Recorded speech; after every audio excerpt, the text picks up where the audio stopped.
It starts with a truth no one dares to say out loud. Kindness, the one thing your parents told you to always have, the one value society praises endlessly, might actually be ruining your life. Yes, ruining it. Think about it. How many times have you said yes when you wanted to scream no? How many nights have you stayed awake replaying conversations because you didn't want to hurt someone else's feelings? How many people have used your kindness as a weapon against you? The Stoics, centuries ago, already warned us. Too much virtue without wisdom becomes a vice. Marcus Aurelius, Seneca, Epictetus, they all saw the danger.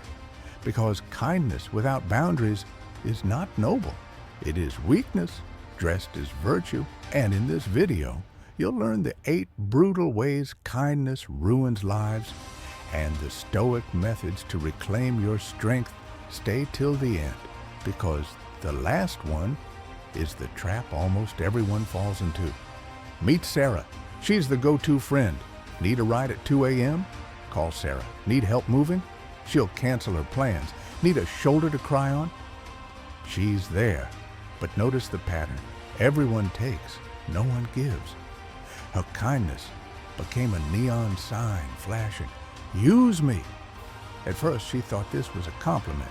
She believed it meant she was reliable, caring, loved. But slowly, she realized something darker. People weren't respecting her kindness. They were consuming it. Here's the hidden truth. Humans are natural boundary testers, not always with bad intent, but with instinct. If you never say no, people assume they can always say yes to themselves. And soon, Sarah's life wasn't hers anymore. It was owned by the demands of others. Her calendar filled with obligations she didn't choose, her energy drained by problems she didn't create, her self-worth tied to how much she could give away. The Stoics warned about this exact danger. Epictetus said, "Who then is invincible? He whom none of the things disturb which are independent of his will." Meaning, the moment you allow others to control your choices, your peace, your life, you are no longer free. And here's what modern psychology adds. Research shows that people don't actually respect unlimited givers. They admire those who set boundaries. Why? Because boundaries signal self-respect, and self-respect creates respect from others. Without boundaries, kindness morphs into weakness. It's no longer a gift, it's a cage. So what's the fix? Next time someone asks for a favor, pause. Ask yourself, do I genuinely want this? Or am I just afraid of disappointing them? If it's fear, the answer should be no. Because every yes you say from fear is not kindness. It's self-betrayal. The Stoic way is balance. Say yes when it aligns with your values. Say no when it violates your peace. That's not cruelty. That's clarity. And here's the irony. When Sarah finally started saying no, people respected her more. The users disappeared. The real friends stayed. And for the first time, her kindness became powerful again. Because kindness with wisdom is strength. But kindness without it, it's slavery. Imagine this. You wake up with a clear plan, work, gym, family. Your to-do list feels solid, structured, manageable. But then your phone buzzes. "Hey, can you help me real quick?" And just like that, your day isn't yours anymore. Your schedule collapses. Your priorities scatter. And by nightfall, you wonder, where did my time go? Why does this happen? Because you're the nice one, the dependable one, the one who bends so others don't break. But here's the harsh truth. Every time you say yes to someone else's priorities, you're saying no to your own life. Seneca, in On the Shortness of Life, warned us centuries ago. It is not that we have a short time to live, but that we waste much of it. And what bigger waste exists than letting other people's demands hijack your one precious life? Modern psychology even has a name for this: time theft. Not because others physically steal hours from you, but because you hand them over piece by piece in the name of being nice. The cost: scattered focus, delayed dreams, goals left unfinished year after year, and the worst part, those who constantly take your time rarely value it, because what is given too freely is taken too lightly. So tonight, ask yourself honestly, how many of your goals are still unfinished, not because you lack talent or passion, but because you kept sacrificing them on the altar of other people's urgent needs? The Stoic solution is brutally simple: guard your time. Marcus Aurelius himself wrote in his Meditations, "Do not waste what remains of your life in speculation about others when it makes no difference to your own purpose." Translated into action: start every morning by asking, what is essential today? Circle it, write it, protect it. And when distractions come, say no, not with guilt, with clarity. Because this isn't just time management. This is life management. Guard your hours like your life depends on it, because it does. Let's be brutally honest. How many people in your life actually like you? And how many like the fact that you're useful to them? Think about it. That coworker who's all smiles, but only when they need your help on a deadline. That friend who ghosts you for months until their car breaks down at midnight. That partner who drains your energy daily, yet never once pours back into you. This isn't friendship. This isn't love. This is a transaction. And here's the tragedy. Your kindness becomes the very blindfold that keeps you from seeing the truth. You think you're loved, when really you're just convenient. Marcus Aurelius warned against such illusions. He wrote, "Waste no more time arguing what a good man should be." Be one meaning. Don't let fake people define your worth. Don't measure yourself by how others use you. Modern psychology calls this conditional acceptance. You're accepted, but only when you're given. Stop giving and watch how fast their affection disappears. The fix? Ruthless clarity. Test your circle. Say no once in a while. Watch who stays and who vanishes. True friends remain even when you have nothing to offer. Fake ones, they evaporate the moment you stop being their resource. Because unchecked kindness builds castles on sand.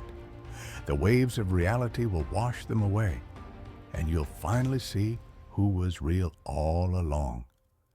Now let's turn to the next poison of kindness. It weakens your decisions. Picture this. Your boss drops extra work on your desk. It's unfair, it's unpaid. Inside, you want to protest, but you don't, because you want to be kind, helpful, the team player. And what happens? You drown in stress. You carry resentment. And worst of all, your silence doesn't create respect. It creates expectation. Now you're not the helpful one. You're the dumping ground. The Stoics saw indecision as a subtle kind of slavery. Epictetus warned, "If you want to improve, be content to be thought foolish and stupid." In other words, strong choices attract criticism. Weak choices attract chains. Modern psychology labels this decision fatigue. Every time you choose kindness over honesty, you chip away at your clarity. And slowly, you stop steering your own life. Others drive it for you. The fix? A single question before any choice. Am I deciding for peace or for approval? Because peace is rooted in truth. Approval is rented and fragile. Approval fades the moment you stop performing. But integrity? Integrity remains long after applause dies. Choose integrity. choose peace, even if it costs you popularity, because a single honest no today is worth more than a lifetime of dishonest yes. Let's talk relationships. Kindness is beautiful, but unchecked, it's deadly. Meet Daniel, a man who thought love was measured by how much he could give. He showered his girlfriend with gifts. He rearranged his schedule to always fit hers. He sacrificed his own needs, believing this was true love. But notice what happened. The more Daniel gave, the less she did. The more he bent over backwards, the less she felt the need to lift a finger. Why? Because she knew he would stay no matter what. No boundaries, no standards, no challenge. And when love becomes one-sided, it doesn't grow, it rots. Eventually she walked away, not because of a lack of kindness, but because there was no respect. Here's the harsh truth. In love, endless giving without self-respect kills attraction. The flame doesn't die from hate, it dies from indifference. Seneca captured this perfectly. He suffers more than necessary. Who suffers before it is necessary? Daniel suffered twice, once from her betrayal, and once from his own blindness, his refusal to see that love without balance is not love, it's dependency. Modern psychology has a name for this: overfunctioning. When one partner gives too much, the other unconsciously gives less. The seesaw tips. And what was once a partnership turns into a lopsided burden. The fix? Balance. Kindness in love must flow both ways. Give, yes, but demand respect in return. Serve, yes, but expect effort in return. Because when kindness is unlimited, it's not romance, it's slavery. And slavery never breeds love. It breeds resentment. So if you want love that lasts, let your kindness carry a spine. Set standards, draw lines, give your heart, but never your self-respect. Because the moment you trade respect for affection, you lose both. How many times have you swallowed your words, bit your tongue, laughed when it wasn't funny, just to avoid conflict? This is the silent murder of authenticity.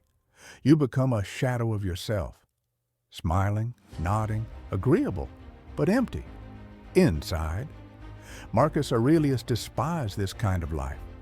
It is not death that a man should fear, but he should fear never beginning to live. If you're always kind at the expense of honesty, you're not living, you're performing. Psychology calls this self-betrayal. The more you deny your truth, the more resentment builds, until one day it explodes. The fix? Tonight, write this. Where am I faking kindness to avoid discomfort? Then next time, speak one truth, small but real. Because every fake smile steals life. Every true word restores it. 7. Kindness blinds you to evil. This one is brutal, because kindness can make you naive. You assume everyone has good intentions. You believe apologies without proof. You give second chances, third, 10th, and one day you wake up betrayed, robbed, broken. The Stoics were realists. They knew evil exists, that men lie, cheat, and harm, often smiling while doing it. Marcus warned, don't expect figs in winter or honest men when corruption rules. Psychology confirms this, the halo effect. When someone seems good in one area, we assume they're good in all. But predators hide behind charm. The fix? Kindness should be earned, not assumed. Trust actions, not words. Remember, forgiveness doesn't mean forgetting. A Stoic is kind, but never blind. 8. Kindness destroys you with guilt. Here is the deadliest trap. You finally say no. You finally protect your time, and then the guilt crushes you. You replay it. Maybe I was too harsh. Maybe I should have helped. Maybe they'll hate me now. This guilt is the leash that drags you back into slavery.